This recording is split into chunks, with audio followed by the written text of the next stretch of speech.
जब भगवान राम छोटे हैं और बहुत सारे बालकों के साथ चारों भैया खेल रहे हैं, गर्मी का समय है, इनके आसपास घूमती रहती है कैकई। तो इन्होंने दूध रोटी मीड़ी और इनके हृदय में ये हो रहा है कि बहुत देर से राम खेल रहे हैं, एक काम करो, ये भूखे होंगे, इनको कुछ खिला दूं मैं। ये कैकई का भाव है। और तब कैकई ने चुपके से दूत से कहा कि राम जी को बुला लाओ। मतलब भरत भी है, शत्रुघ्न भी है, लक्ष्मण भी है, पर उनको नहीं, राम को बुला के लाओ। राम आए और सबसे पहले अपने आंचल से उनका चेहरे को पोंछा, उनके सर पे हाथ से ऐसे घुमाया, उनके सर को चूमा और अपनी गोद में बिठाया और गोद में बिठा के दूध रोटी खिलाने लगे। थोड़ा सा खा ले, थोड़ा सा खा ले। जब उन्होंने एक बार खिलाया, दो बार खिलाया, तो तीसरी बार भगवान ने उनका हाथ पकड़ लिया। तो कैकई से भगवान कहते हैं कि मां आपसे कुछ चाहता हूं, आप मेरा एक काम कर देंगे? कैकई कहती है तेरे लिए कौन सी बड़ी बात है, बता कौन सा कार्य करना है। तो वो कहती है कि नहीं, जो कार्य है ना उसके लिए आपको मेरी सौगंध खानी पड़ेगी। जिस कार्य को मैं आपसे कराना चाहता हूं उसके लिए आप मेरी सौगंध खाएं, तब वो कार्य पूर्ण होगा। कैकई कहती है राम तेरे कार्य के लिए मुझे सौगंध खाने की क्या जरूरत है? क्या तुझे मुझ पे भरोसा नहीं? अरे तू बोल तो मैं अपने प्राण भी देने को तैयार हूं। राम कहते हैं आपके प्राण नहीं चाहिए, आपके प्राण तो बहुत कीमती है मेरे लिए। कैकई कहती है तो क्या चाहिए, बोलना, बिना सौगंध के दूंगी। बोला नहीं मां, मुझे सौगंध चाहिए। मां कहती है नहीं नहीं तू बोल। बोला मां मैं जो तुमसे मांगना चाहता हूं, और अगर तुमने मुझे दे दिया तो आदि अनादि काल तक कोई अपने बेटी का नाम कैकई नहीं रखेगा। इसलिए मैं आपकी सौगंध की आवश्यकता चाहता हूं। जोर से हंसते हुए कैकई कहती है राम मेरा नाम कोई रखे न रखे क्या फर्क पड़ता है, राम काज में अगर मैं उपयोग में आती हूं तो मेरे जीवन पे इतनी बड़ी कोई धन्यता नहीं है। राम मुझे यश नहीं चाहिए, मुझे मेरे राम की प्रसन्नता चाहिए। तुम बोलो तुम्हें क्या चाहिए? राम कहते हैं ना, जो मैं तुमसे चाहती हूं, जो मैं मां तुमसे चाहता हूं, अगर तुमने मुझे दे दिया तो पूरी दुनिया जीवन में कभी तुम्हें अच्छा नहीं मानेगी, तुमसे बुरा किसी को नहीं समझेगी। कैकई कहती है मुझे बुरा, अरे मुझे कितना ही बुरा कोई कह दे, मुझे क्या फर्क पड़ता है, मेरा राम प्रसन्न होना चाहिए। सोचिए आप, मेरा राम प्रसन्न हो जाए। राम फिर कहते हैं कि मां अब मेरी बात को ध्यान से सुने, आप मुझे सौगंध दें। बोला ना। तो फिर राम कहते हैं मैं बार बार आपसे इसलिए कह रहा हूं कि अगर आपने मुझे ये दे दिया तो मां आपको वैधव्य अर्थात आपको विधवा भी होना पड़ सकता है। कैकई कहती है तो क्या हो गया? कैकई कहती है तो क्या हो गया? राम के लिए सब खो जाना चाहिए, मुझे क्या फर्क है। सोचिए कैकई क्या है, कैकई का दर्शन देखिए क्या है। अभी तक कैकई बिल्कुल स्थिर खड़ी है, कोई परिवर्तन नहीं है, कोई समस्या नहीं है कैकई को। मां मुझे आपकी सौगंध चाहिए, तब तक मैं नहीं बताऊंगा। आखिर में भगवान राम ने उनको अपनी सौगंध दे दी और दर्शन है, सौगंध जैसे ही दी, भगवान राम कहते हैं कि मां एक समय आएगा, आपने पिताजी ने आपको दो वचन देवासुर संग्राम के आपके पास हैं, वो दो वचन आपको मांगने हैं, और जो वचन आपको मांगने हैं वो आपको जो कह रहा हूं वही आपको मांगने पड़ेंगे। आपने सौगंध ले ली है। कैकई कहती है क्या? राम कहते हैं जब मेरा राज तिलक होगा तब आप भरत के लिए राज तिलक मांगिएगा और मेरे लिए 14 वर्ष का वनवास मांगिएगा। धड़ाम से गिर पड़ी कैकई, धड़ाम से मूर्छित हो गई, सिर्फ ये सुनकर कि मेरे राम 14 वर्ष के लिए वनवास चला जाएगा। राम जी ने उनको उठाया, उनको होश में लाया, और राम जी की शक्ल देख के रो रही हैं, चरणों में पड़ गई कि ये मुझसे तुम क्या करवा रहे हो, प्राण वैसे ही लेना है तो ले लो, मैं तुमसे दूर तुम मुझसे दूर, मैंने तो जीवन में कभी सोचा नहीं कि मेरा राम मुझसे दूर हो सकता है। लेकिन आज ऐसा हुआ। राम कहते हैं कि मां तुमने सौगंध ले ली है। दर्शन आता है कि बस वही एक दिन था कि कैकेयी अब धीमे धीमे इस कार्य को करने के लिए मजबूत हो रही हैं और धीमे धीमे राम से दूरी बना रही हैं, क्योंकि यह कार्य सिर्फ कैकेयी कर सकती थी। न सुमित्रा में इतना सामर्थ्य था, न कौशल्या में इतना सामर्थ्य था। यह सामर्थ्य सिर्फ और सिर्फ कैकेयी में था। कैकेयी राम का चुनाव थी इस लीला के लिए, इसलिए देवता जानते थे कि यह कार्य किसके द्वारा होगा, इसलिए उन्होंने मंत्रा से कहा कि इस कार्य को करने के लिए तुम्हें कैकेयी में प्रवेश करना पड़ेगा। मंत्रा ने साफ मना कर दिया, बोला प्रवेश करने से लाभ क्या है, अगर मैं इतनी कुटिलता के साथ, इस विचार के साथ कि राम को वन में भेज दिया जाए, मैं अगर कैकेयी में प्रवेश करती हूं तो मैं तो भस्म ही हो जाऊंगी, तुम्हारा काम कौन करेगा, तुम्हारा कार्य कैसे होगा देवताओं, तुम इतनी बड़ी बात कर रहे हो, तो क्या किया जाए। तब देवताओं ने कहा अच्छा तो एक काम करो, तुम सीधे कैकेयी में प्रवेश नहीं कर सकती, किसी के द्वारा कर लो। तब शिवजी के कहने पर वे मानी और उन्होंने बताया कि नाम मंथरा मंदमती चेरी के कई के अजस पेटारी ताही करी गई गिरामती। मंत्रा नाम की एक दासी है जो कैकेयी के साथ मायके से ही आई है, तुम उसमें प्रवेश कर जाओ, तुम उसमें प्रवेश कर जाओ और फिर उसके बाद आगे की यात्रा। सरस्वती ने कहा ठीक है, अब मैं क्या कर सकती हूं, देवताओं का आदेश है। दर्शन आता है कि चारों ओर आनंद है। यहां शाम को एक शोभा यात्रा निकल रही है, उस शोभा यात्रा के बीच में रघुपुंगव राम जी हैं और सुमंत्र जी पीछे छत्र लेके चल रहे हैं, लक्ष्मण जी आगे आगे, प्रत्येक दरवाजा, प्रत्येक घर, सड़क, गली सब सजा हुआ है। क्यों? राम राजा बनेंगे, राम राजा बनेंगे। राम जी के राजा बनने की प्रसन्नता पूरे नगर में है।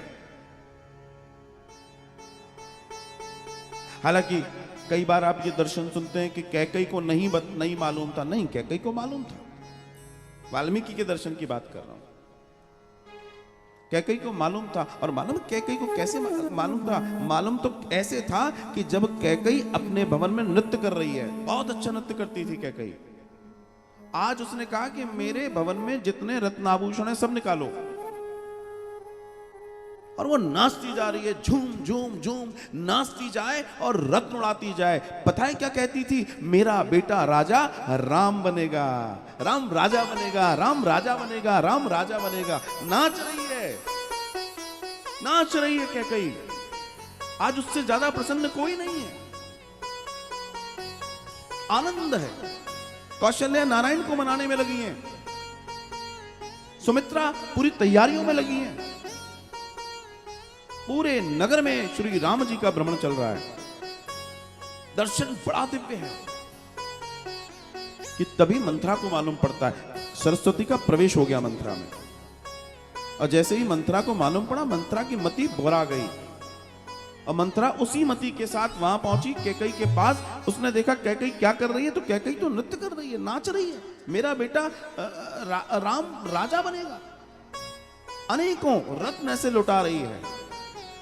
मंथरा पास गई, मंथरा ने जाके देखा और नाचती हुई कैकेयी के हाथ को पकड़ा।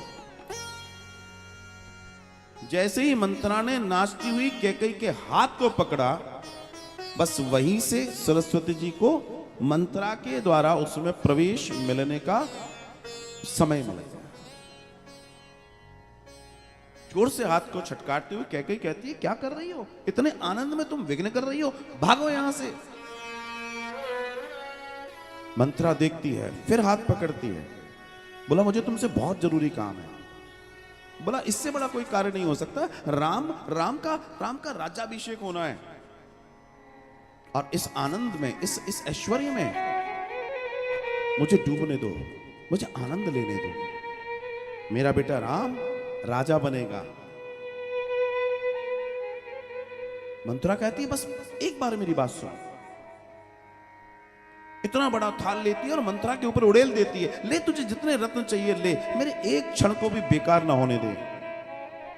मंत्रा कहती है मुझे कुछ भी नहीं चाहिए, बस तुम मेरी एक बात सुन। जब तक वो कुछ कहती है उसके पहले हाथ से खींच के मंत्रा कैकई को उसके कक्ष में ले जाती है। हमारा दर्शन है कि कैकई और मंत्रा के बीच में चर्चा शुरू होती है, और देखिए मामला कितना सटीक बैठ रहा है, समय कितना कम है, और एकदम पूरा मामला पलट जाता है। मंत्रा जब राम जी के लिए पूछती है कि तुम खुश क्यों हो इतनी, बोला अरे मेरा बेटा राजा बन रहा है, तुम कह रही हो खुश क्यों इतनी। बोला तुम्हारा बेटा राजा नहीं बन रहा है, तुम्हारा बेटा तो जेल में बंद होने की तैयारी में है। जेल में? बोला हाँ, तेरा बेटा, तेरा जाया भरत जेल में बंद होगा, और तुझे भी जेल में पक्की जो है चक्की घुमानी पड़ेगी, तुझे बंद करा जाएगा। बोला क्या बकवास करती हो। बकवास क्या करूं, अपने कानों से सुन के आ रही हूं। झूठ बोल रही है, जबकि मैंने अपने कानों से सुना है राम और कौशल्या ऐसी बातें कर रहे थे। जो कैकई अभी खड़ी हुई थी, पलंग पर बैठ गई। क्या कह रही हो, आखिर ऐसे कैसे हो सकता है। बोला क्यों नहीं हो सकता, हजारों ऐसी कथाएं हैं जहां सौत के बेटे को न बैठने के लिए बहुत सारे कार्य हुए, और आखिर वो तुम्हारी सौती तो है, तुम उसकी सौती ही तो हो। और महाराज बताते हैं कैकई ने उस अल्प समय में इतनी ज्यादा सौतों की कथाएं उसको सुना दी कि कैकई की मति पूरी तरीके से भ्रष्ट हो गई, और कैकई स्तब्ध है। बोला तुझे गुलाम बनाया जाएगा, तेरे बेटे को गुलाम बनाया जाएगा, तुम्हें जिंदगी में कभी सूर्य की रोशनी नसीब नहीं होगी, ऐसी काल कोठरियों में तुम्हें डाला जाएगा। और तेरी तो बात मुझे ठीक है, तेरा क्या है, लेकिन मुझे तो भरत की चिंता है, भरत के साथ ऐसा हो जाएगा ना, मैं ऐसा नहीं होने दूंगी जब तक मैं जीवित हूं, मंत्रा कहती है। और इस तरीके से उसने कैकई के ऊपर अधिकार कर लिया। कैकई पलंग से उठी, और जो दासी है मंत्रा, उसके चरणों में बैठ गई। मंत्रा के चरणों को पकड़कर कहती है कैसे भी मुझे बचाओ, और मेरा जो भी कुछ हो, मेरे बेटे के साथ गलत ना हो जाए, तुम जो कहोगी सो मैं करूंगी, बस मुझे इस संकट से निकालो। क्या कह रही है, मुझे संकट से निकालो। अब मंत्रा को समझ में आ गया कि मेरा कार्य पूर्ण हुआ। अब मंत्रा ने कहा मैं जो कहूंगी वो तुम्हें करना पड़ेगा।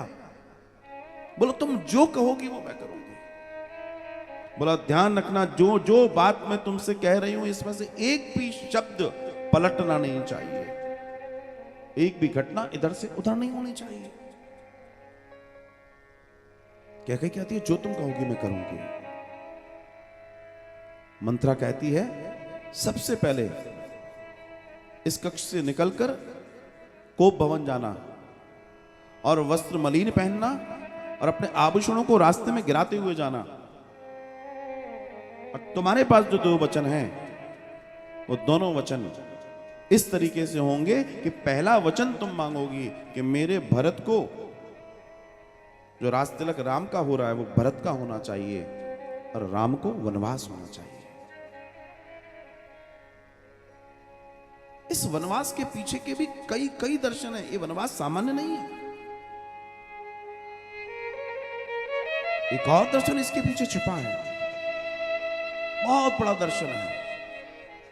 एक बार राजा दशरथ कैकई के साथ यात्रा में थे, और बाली ने उनको ललकारा था, और बाली ने दशरथ से युद्ध किया था, क्योंकि बाली के पास अधिकार था, सामने की शक्ति ले लेता था, दशरथ को हरा दिया था। और हारे हुए दशरथ से कहा अब बोलो क्या करोगे, अब तुम मेरे दास हो तो तुम्हारी पत्नी मेरी हुई। दशरथ ने कहा ऐसा नहीं हो सकता। तो बोला तुम अपनी पत्नी के एवज में मुझे क्या दोगे। दशरथ कहते हैं मांगो क्या चाहिए। बाली कहता है तुम्हारा राजमुकुट चाहिए, तुम्हारा राजमुकुट चाहिए। दशरथ अपना राजमुकुट देकर बाली को लौटे थे। और जब रावण को बाली ने बंदी बनाया था और रावण जब वहां से भागा था तो वही राजमुकुट लेकर भागा था। और जब अंगद रावण के दरबार में गए थे और रावण जब झुका था तो वही राजमुकुट उठाकर उन्होंने राम जी के चरणों में फेंका था, वही राजमुकुट। क्यों? क्योंकि कैकेयी जानती थी कि इस समय राजा दशरथ के सर पर राजमुकुट है नकली है, और मेरा राम नकली राजमुकुट कैसे पहनेगा, वो तो असली पहनेगा महाराज, तो असली पहनेगा, वो नकली कैसे पहनेगा। राम तो असली राजमुकुट पहनेंगे। और तब ये घटना कई आयाम से होकर गुजरती है।